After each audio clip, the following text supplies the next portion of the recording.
Hey everyone, I'm Jean Chatsky. Thank you so much for joining me today on Her Money, where we talk about how personal finance and money touches everything in our lives. It is no secret that women's wealth is growing and that we're investing in the stock market in larger numbers than ever before. A 2023 study by our friends at Fidelity found 60% of women are invested in the stock market, up from just 44% in 2018. That number is even higher for younger generations. This same study found that 71% of Gen Z women are investing in the stock market, far outpacing older generations. So it looks like this is a trend that has some legs. How though, do we continue to make sure that women across generations not only start investing, but stay invested? One way we do it is by increasing our knowledge about how to evaluate investments, funds, companies, stocks, bonds, so that we can be confident in what we're buying. Because look, I get it. Investing can be intimidating, anxiety-inducing, confusing, especially since there are so many different things to invest in right now, not just stocks and bonds, but cryptocurrency, blue chip stocks, value stocks, growth stocks, the list goes on and on. Today, I am joined by CPA author and financial mentor, Michele Cagan. She's going to help us demystify investing. She is the author of a whole slew of books and articles about personal finance and small business success, including Stock Market 101, which is exactly what we're going to talk about. Michele, welcome to the show. Thank you so much for having me on, Jean. I'm glad to be here. Tell me just a little bit about you. Why did you write this book for neophyte investors? I've worked with a lot of people over the years, and a lot of them have felt like they don't know enough to invest, or they don't know enough to do anything outside of maybe their 401k. And they end up leaving tons of money in a checking account or just a regular bank savings account because they feel like investing is too much and too hard.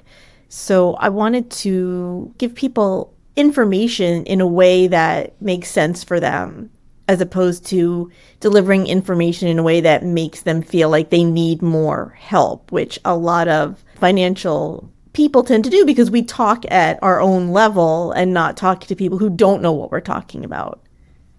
Such a good point. And when you talk about people leaving money in cash, you're talking more about women than you are talking about men. I mean, the statistics Absolutely. show that BlackRock's numbers, I believe, show that women have about 71% of our money in cash compared with about 60% for men. And yet there's a lot of research out there that shows that women are better investors when we actually start investing. Do you believe that? Absolutely. I think I think those two things actually go together, that we tend to keep more in cash and we tend to be more risk averse because we know we live longer. We are often the ones caring for children or caring for parents. We sort of pay attention to our whole financial situation and not just what we're investing in. So I think that goes hand in hand, that we're better because we think about our choices as opposed to just making spontaneous, sometimes irrational choices about investing. And as opposed to over trading, which is sometimes the weakness that causes men's returns to fall behind. What I was hoping we could do today is bust some myths. I know that there are a lot of facts about investing. We could pick one little tiny aspect of the investing world and we could spend a whole 40 minutes talking about it. I don't want to do that today. I want to get into 10 things people need to know about investing. And I thought we would turn it into a game where I ask you if what I'm saying is a myth or a fact, and then we can get into the details. That work for you? All right. That sounds great. Okay, number one, myth or fact. I need a lot of money to start investing. That is definitely a myth. a lot of people feel like they have to wait until they have enough money to invest, like they need a big pile of money to invest. And that is 100% not true. That doesn't mean that they should invest regardless of their other finances. But once they're ready to invest, you can start with any amount. And it's better to start sooner, smaller, than wait, because time is more important than amount when you're investing. Time is your biggest helper when you're investing. So investing $5 a week for a year is better than waiting a year and then investing $250. Plus, with so many brokerages now, you don't need a minimum balance to open an account. They have a lot of zero or really low trading fee options. You can buy fractional shares, you can buy single shares. It's easier than it's ever been to start small, and starting sooner is the most important thing to do. Talk just for a second about those fractional shares, because I think that's where people sometimes get the belief that they don't have enough money to start investing. Because you look at some of the stocks that we talk about every day, and the price tags are in the hundreds or thousands of dollars, and people think, I don't have enough money to buy that. Yeah, that's true. So that happens a lot of the time. And the kind of stocks that you can buy for $2 are not the kind of stocks that people who are serious about investing to build wealth are going to want to invest in. So fractional shares are pieces of shares. So a share is a piece of a company, and a fractional share is a smaller piece. So you can buy smaller pieces. You don't have to buy a whole Lego set. You can buy 4 Legos. Amazing. Amazing. And you can do that at a number of different brokerage firms. Many. I mean, I know for sure you can do it at Schwab and Fidelity. Okay. Let's do myth or fact number 2. Investing is too risky. My money is better in a high yield savings account. That's mostly a myth. Investing is actually not risky. It's trading that's risky, and those aren't the same thing. Investing has some risk attached to it, but when you don't invest, you're also putting your money at risk, because the value of your money, the purchase power of your money goes down over time. I mean, people are seeing this now where, I bought a bag of apples for $8 the other day, and no savings account, even a high yield savings account, is going to keep up with that. If you have money that you need to use in the next 3 months, the next 6 months, it is better in a high yield savings account than to be invested. So you want to invest any money you don't need for at least a year. But money that you need sooner than that, you don't want to take the chance that it's going to go away. Can I push back on that money that you don't need for at least a year?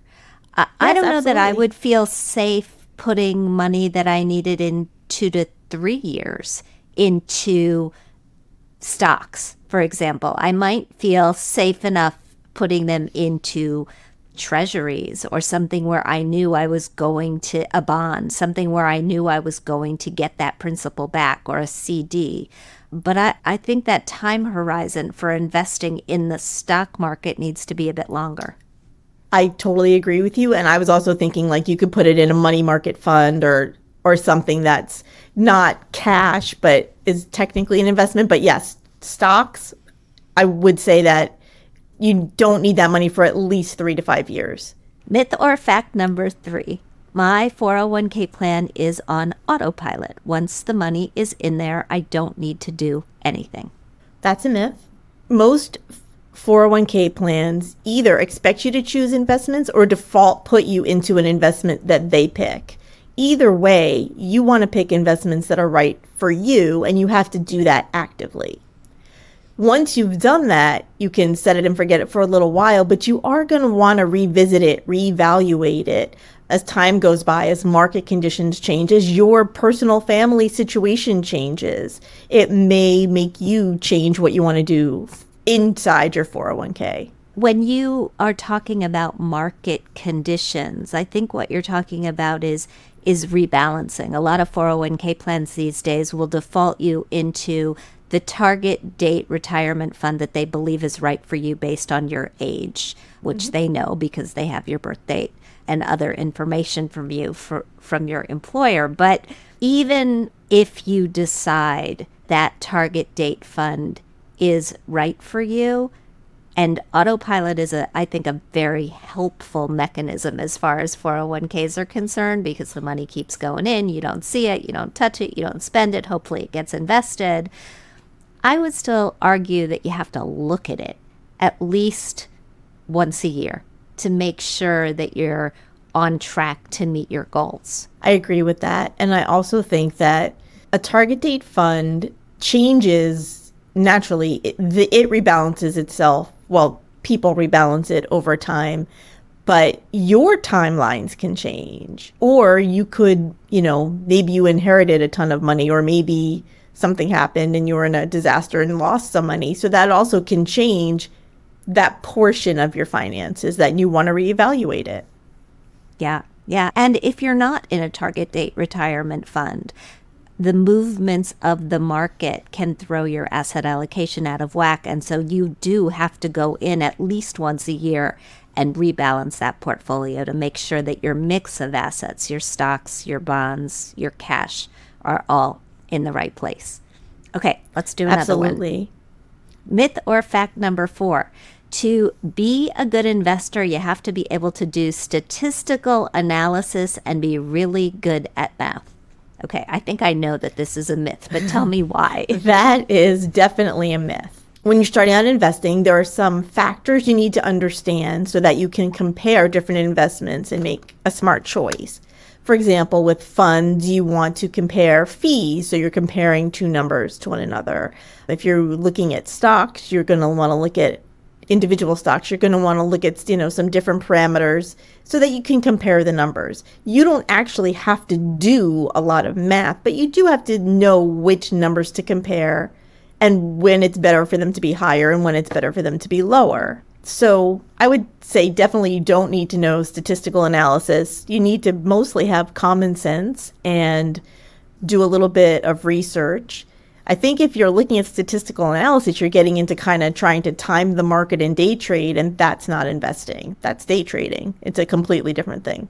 Yeah. It's not something that we focus on in our Investing Fix Investment Club. We're really talking about making the kind of fundamental decisions that Michele is talking about here. Okay, myth or fact number 6. Investing without goals doesn't make sense. I agree with that. That's a fact. That's our first fact. So that's a fact. Yeah, first fact. A lot of times when I'm talking with people and they say they want to start investing and I say, why? And they say, well, to make more money. And I say, well, what do you want to use that money for? Just wanting more money isn't a goal. So knowing why you want it and when you want it will change what you're going to invest in. If you know you want to buy a house in 10 years, you would use different investments than you want to retire in 40 years, or you want to pay for your kids' college in 20 years. So knowing what you want to use that money for, setting those goals will help you figure out the best investments for you. And that's going to be different for everybody. It determines when you need the money is a big determining factor in how much risk you can allow yourself to take, correct? Yes, absolutely. And also, there are certain investments where the time factor is more important than others. The stock market is pretty volatile. It goes up and down and up and down, and you can't predict when it's going to be down. You could invest in 20 years and it could be down the day you need to take your money out, but it's going to generally have been up enough so that it's not down so far. If you need the money sooner, it doesn't really have as much chance to rebound. So you want to maybe balance that out with something that's less risky so that you still are having some growth, but you have less of a downside risk over time, over a shorter time. We are going to take a very quick break. Michele, hang with us. If this episode has made you excited about starting to invest, I'd love for you to join the investing club that I've been talking about. It's called Investing Fix. It's an investment club just for women. Karen Feinerman and I are joined by hundreds of other women every other Monday night where we evaluate companies. look at ETFs, look at funds, look at the economy. We are building a portfolio together. You can find more information by going to investingfix, that's fix with two X's.com, to join our next session. And if you want to just try us out, feel free, because the first month is on me. We are back with Michele Cagan, CPA. All right, you ready for another one, Michele? I'm ready. Myth or fact? To be a good investor, I need to know how to pick individual stocks. That's a myth. Stocks aren't the only things to invest in. And for many people, if not most people, investing in mutual funds, index funds, ETFs are going to be a better choice, at least a better starting choice than buying individual stocks. When you buy into a fund, you have a whole portfolio at once. Even a really narrow fund is going to hold hundreds of stocks. So the chances of all of those stocks tanking at a time is a lot lower than the chance of one company tanking at a time. Knowing how to pick good stocks is a good thing, because then you can also look at what holdings are inside your fund and understand if you think that makes sense, if they're stocks you would have picked. You just get to hold more of them in a fund than you do with individual stocks. Later on, once you have like a foundation with funds and you're not as worried about losing a little bit of money here, a little bit of money there, because you've built enough wealth to be able to absorb a little bit of a loss, then maybe picking stocks, individual stocks can be a really good idea. And if you do the homework and you pick stocks that you want to invest in, companies that you want to own, as opposed to what your people are talking about, if you kind of ignore all the noise and think, okay, if I was going to buy a car, I would do this much research. Well, if you're going to buy a company, you want to do that much research too, then you can be really good at picking stocks. Yeah. And that's, by the way, how we find a lot of the women in Investing Fix are utilizing the club. They've got portfolios that they've built up over time that are diversified, either because they've used funds through their 401ks or IRAs or their discretionary accounts, and they are adding to their holdings with some of the stocks or ETFs that we're picking in Investing Fix, that we're doing the research on in Investing Fix. But it's a lot of work to not just invest in individual stocks, but to follow them, which is why it's fun to do together. But I don't want to downplay the fact that you do have to put the work in order to have even a prayer of getting it right. Myth or fact number 8. I should pay off my debt before I put money into stocks. I think that's a fact.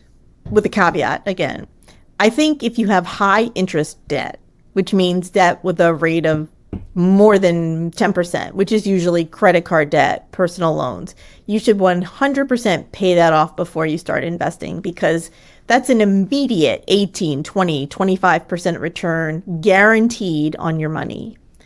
So pay that off first. I'm not talking about like mortgages and student loans. I'm talking about high interest, mostly credit card debt. Other than that, yes, invest even if you do have a mortgage, a car loan, student loan, because you can make more money over time. You can have higher returns investing than paying off those loans sooner. I'm not saying you shouldn't still be making your loan payments. I'm saying that you don't necessarily need to accelerate paying those off. It won't give you as much financial advantage as investing. Whereas with super high interest rate, you're going to have an immediate advantage by paying those off. I agree with you with one caveat this time. When you're looking at a match in a 401k, the 50 cents on the dollar that you get for putting money into a 401k, that's a 50% return on your money.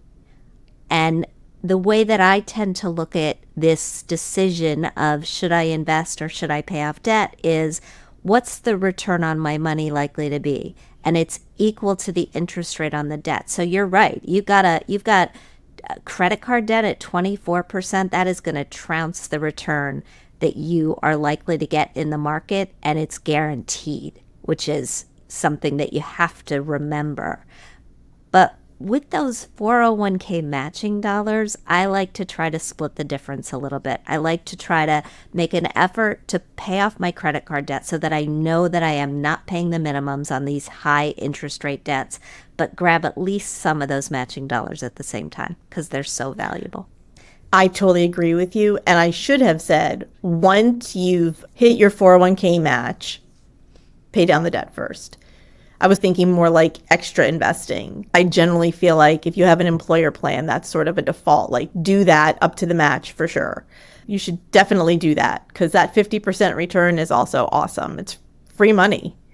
It is. It's the closest thing to a free lunch that we have. Myth or fact number 9, I can invest with my conscience. Only choose funds and companies that align with my values and still make money. That is absolutely a fact.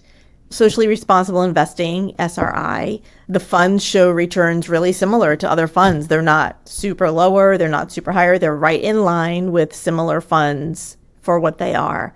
You can choose based on what is important to you. You can choose clean air, clean water, women in leadership, all kinds of different ways to invest that in a way that speaks to your conscience. You can avoid funds or companies that have guns or tobacco and still do really well with your investment.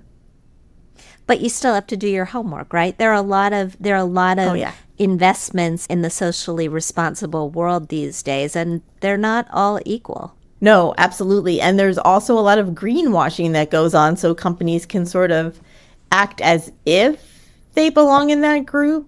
Where they might put on some stuff for a show, but really behind the scenes, they're still not necessarily doing things that a person would feel comfortable investing in.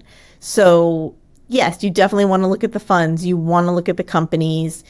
They don't all perform the same, but if you pick the right ones, they will generally perform really well for you, or at least as well as similar funds that aren't socially responsible. And we are ready for myth or fact number 10. I don't need to look at the financials for a company or a fund before I decide if I want to invest in that company or fund. No matter what you are going to invest in, you want to know what you're getting into, and that means looking at the numbers. So for funds, you're going to look at a prospectus, or really you can find the numbers online very easily if you just look up the fund. There are definitely numbers you should look at. For example, like for a mutual fund, you want to look at the net asset value that shows like what they're holding, and you can look at their fees, whether they charge fees when you buy the fund and sell the fund, what the expenses are within the fund. And you can use those to compare apples to apples. So if you're looking at 5 broad market funds and one of them has higher fees, that one's automatically, nope, that one has higher fees than the other ones. When you're looking at individual stocks, the numbers are even more important because, like we said before, when you're buying one company, there's more risk of loss than when you're buying 100 companies. So you really do want to look at the information, which is, again, it's publicly traded. It's very easy to find the information. They have it in the annual report. You can look on the SEC website. And a lot of people go straight for the information like the PE ratio, the price to earnings ratio of the stock, and they focus really heavily on the profits. But it's actually equally important to look at the balance sheet, which you mentioned, because that shows you the financial health of the company and not just how they're doing right now. It's how solid they are in general. And the same thing with funds. You want to know what their holdings are. You want to know why they have weighted the holdings the way they do, and they will explain all of that information. So anytime you're picking anything to invest in, you want to do a little homework and make sure that you're getting what you think you're getting. Absolutely. And I really like the point that you made earlier. You would do this much homework if you were buying a car. Over time, it is very likely that you will put more money into these investments than you put into your automobile. So spend the time to make sure that you get it right. Michele Cagan, thank you so much for being with us today. Thank you too.